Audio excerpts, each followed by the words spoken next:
Saludos, mi nombre es Evilegna Rodríguez, directora ejecutiva de Centro de Innovación Mujer Latina. Bienvenidos una vez más a su programa Gotitas de Salud Mental.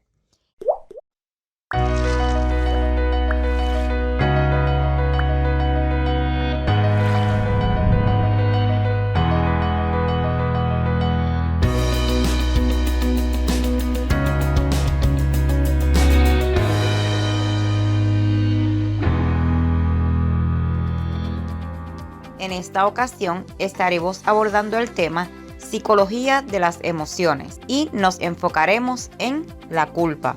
Como emoción humana, que es la culpa y su resultante sentimiento de culpabilidad, la hemos experimentado todos a lo largo de nuestras vidas, siendo una emoción que consideramos negativa, pues en definitiva nos hace sentirnos mal.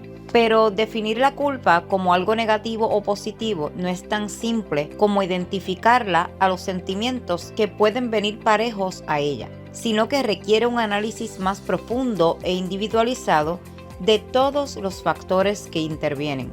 La culpa es una emoción, pero ¿qué son las emociones?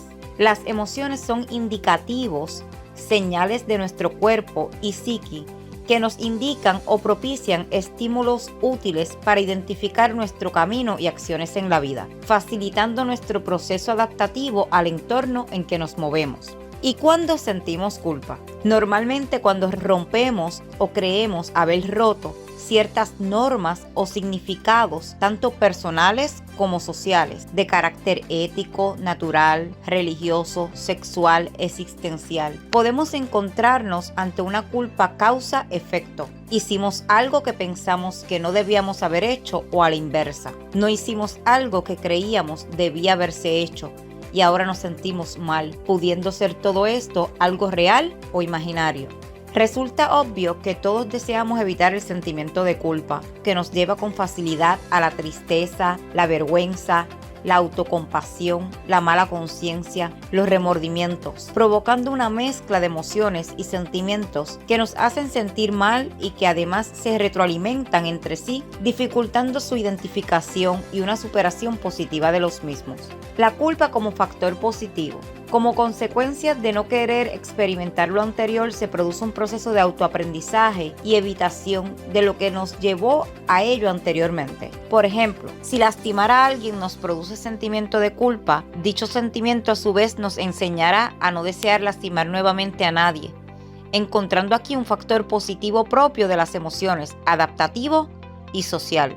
La culpa no debe enquistarse, hay que hacer un proceso de reflexión que nos permita olvidarla, que entendamos que hemos aprendido algo de ello, que podemos emprender acciones de reparación si es posible, que en definitiva seguimos avanzando, siendo más sabios y mejores personas. Debemos saber identificar sus causas, pero también que éstas no son homogéneas, dado que el sentimiento de culpa está profundamente relacionado con la escala de valores personales, producto de la educación recibida. No todos experimentaremos culpa ante las mismas cosas, y no toda culpa tiene un origen necesariamente reprobable. Por tanto, es fácil caer ante sentimientos de culpabilidad que choquen con la biología propia de las personas o sus intereses universales. La culpa como factor negativo. La culpa puede convertirse en una emoción carente de utilidad si su generación no responde a hechos objetivamente reprobables.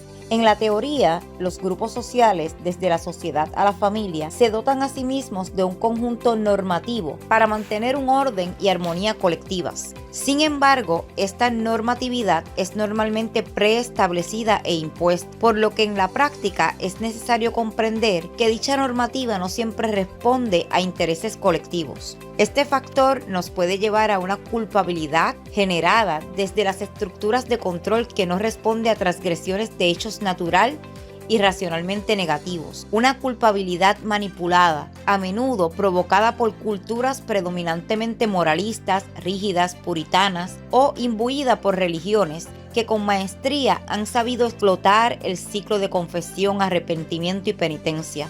Sociedades que han caído en usos que responden a condicionantes meramente económicos e incluso por figuras familiares perfeccionistas en exceso o chantajistas. Quebrantar o creer haber quebrantado de algún modo dicha normativa asumida sin más, sin tener en cuenta nuestros propios intereses como individuos y como sociedad, provoca que innumerables personas lleven vidas atormentadas en sí mismas a causa de hechos que no se basan en ninguna transgresión real. Personas que viven acarreando una culpa que los tiene atados y en cierta medida fracasados a nivel emocional. No es infrecuente ver personas que autorreprimen su identidad porque la perciben como sucia, pecaminosa, inaceptable y sienten ante ella una culpa confundida con vergüenza.